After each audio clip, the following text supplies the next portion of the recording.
Assalamualaikum warahmatullahi wabarakatuh. Kembali lagi di video pembelajaran Pak Imron. Nah, kali ini kita masuk di pembelajaran 5, tema 2D, subtema 1, hidup bersih dan sehat di rumah.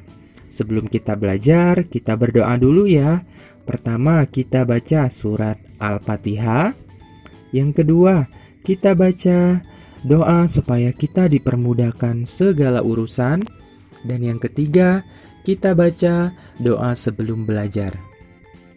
Berdoa dimulai. Berdoa selesai.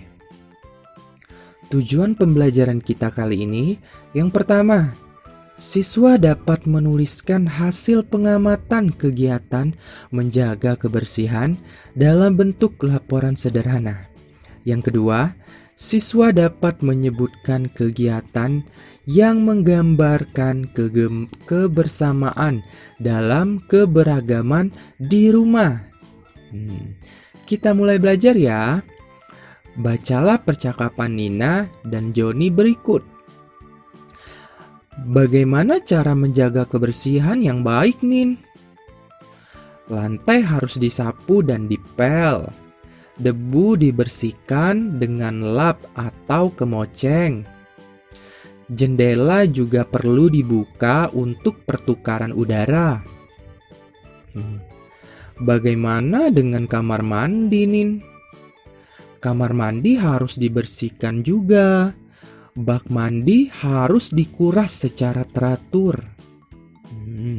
Tadi kita sudah membaca percakapan antara Nina dan Joni. Sekarang dari percakapan yang kita baca, coba kalian buat cerita berdasarkan gambar di atas atau berdasarkan percakapan antara Nina dan Joni tadi yang sudah kita baca. Nah, contohnya seperti ini anak-anak semuanya. Nih Pak Imron sudah membuat cerita berdasarkan gambar ini. Jadi kalau misalkan kita mau membuat cerita berdasarkan percakapan, inti dari percakapan ini atau yang dibahas di percakapan ini kita jelaskan di cerita. Coba lihat di sini. Yang dijelaskan di sini apa nih? Di sini kan si Joni bertanya, cara menjaga kebersihan yang baik seperti apa? Kemudian si Nina menjelaskan, lantai harus disapu dan dipel, debu dibersihkan dengan lap atau kemoceng, jendela juga perlu dibuka untuk pertukaran udara. Nah, ini kita tulis ke dalam cerita. Cara menjaga kebersihan yang baik, yaitu lantai harus disapu dan dipel. Tadi kan ada di percakapan ini. Kemudian debu dibersihkan dengan lap atau kemoceng. Jendela perlu dibuka untuk pertukaran udara. Kemudian di sini ada lagi. Bagaimana dengan kamar mandi? Nah, kita buat lagi ceritanya. Selain itu, kamar mandi juga harus dijaga kebersihannya. Dengan cara apa? Ini. Kamar mandi harus dibersihkan juga. Bak mandi harus dikuras secara teratur. Jadi kebersihannya dengan menguras bak mandi secara teratur. Nah, seperti itu. Ini adalah cerita berdasarkan gambar di atas ya. Gambar di atas yaitu percakapan antara Nina dan Joni. Kita lanjut ya. Ayo mengamati. Coba kalian amati nih. Di sini ada gambar Joni sekeluarga ya yang sedang membersihkan nih. Ini membersihkan apa ya kira-kira? Membersihkan ruang tamu nih. Kalau yang ini si Joni sedang membersihkan kamarnya ya. Kalau ini Joni sedang membersihkan jendela nih. Sekarang pertanyaannya, apa yang sedang dilakukan keluarga Joni? Tadi sudah Pak Imron kasih tahu nih. Cara menjawabnya, kalian harus melihat gambar ini. Kira-kira sedang apa keluarga Joni? Nah, benar ya anak-anak semuanya. Keluarga Joni sedang membersihkan rumah. Pertanyaan kedua nih. Apa kesimpulanmu terhadap isi gambar? Ditanya kesimpulan. Berarti inti dari ketiga gambar ini. Nah, berarti harus dijelaskan nih ketiga gambar ini. Kesimpulannya apa jadi dalam ketiga gambar ini? Kesimpulannya adalah ayah, ibu, dan Joni bersama-sama membersihkan rumah. Mulai dari ruang tamu, kamar, dan jendela. Ini dia kesimpulannya anak-anak semuanya. Jadi kalau ditanya kesimpulan berarti menjawabnya inti dari gambar ini. Intinya kan sedang membersihkan. Yang dibersihkan apa saja? Ruang tamu, kemudian kamar dan jendela. Seperti itu ya. Kemudian pertanyaan selanjutnya. Tuliskan hasil pengamatanmu dalam bentuk laporan sederhana di bukumu. Nah, di sini kita disuruh menulis bentuk laporan sederhana. Jadi setelah kita mengamati gambar ini, kita buat laporan sederhana. Laporan sederhana itu sama saja sih seperti cerita ya, sama saja seperti cerita. Jadi kita menjelaskan ketiga gambar ini. Ya, ini laporan sederhananya. Keluarga Joni bersama-sama membersihkan rumah ya. Kemudian gambar pertama. Ini gambar pertama. Gambar pertama, ayah, ibu, dan Joni membersihkan ruang tamu.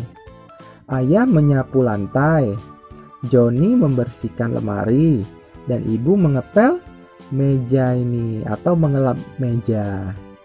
Kemudian gambar kedua. Gambar kedua, Joni menyapu kamarnya. Gambar ketiga, Joni sedang membersihkan jendela. Seperti itu ya kalau ditanya laporan sederhana. Jadi dijelaskan aja seperti cerita. Gambar pertama sedang apa, gambar kedua sedang apa, kemudian gambar ketiga juga sedang apa. Dijelaskan. Contohnya seperti ini ya. Kita lanjut nih. Nina mengetahui cara membersihkan rumah karena ia selalu melakukannya bersama keluarga. Keluarga Nina menjaga kebersamaan dalam keluarga. Berikut contoh kebersamaan keluarga Nina. Lihat nih, sedang apa nih keluarga Nina? Sedang gotong royong ini ya, membersihkan halaman rumah atau sedang membersihkan halaman rumah dengan bersama-sama.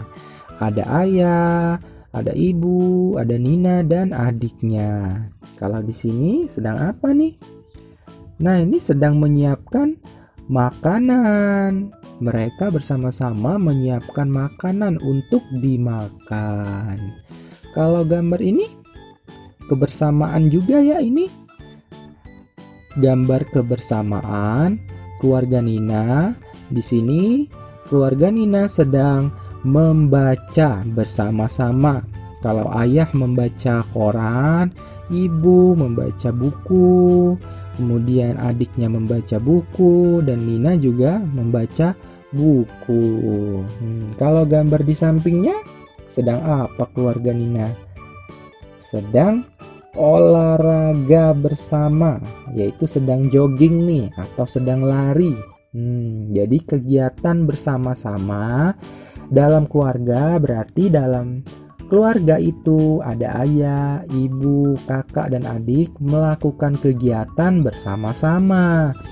Contohnya bisa membersihkan halaman bersama-sama, kemudian menyiapkan makanan bersama-sama, membaca buku bersama-sama, atau berolahraga bersama-sama ya. Tadi kita sudah belajar tentang kebersamaan dalam keluarga. Sekarang, apa saja kegiatan yang kamu lakukan bersama keluargamu? Ayo coba, apakah kalian dengan keluarga kalian sering gotong royong untuk membersihkan rumah misalkan, atau bersama-sama menyiapkan makanan, atau membaca buku, atau lari pagi misalkan ya? Coba jelaskan. Nah, pembelajaran kita sudah selesai ya. Sekarang kita baca doa dulu. Kita membaca surat Al-Asr. Berdoa dimulai. Berdoa selesai. Wassalamualaikum warahmatullahi wabarakatuh.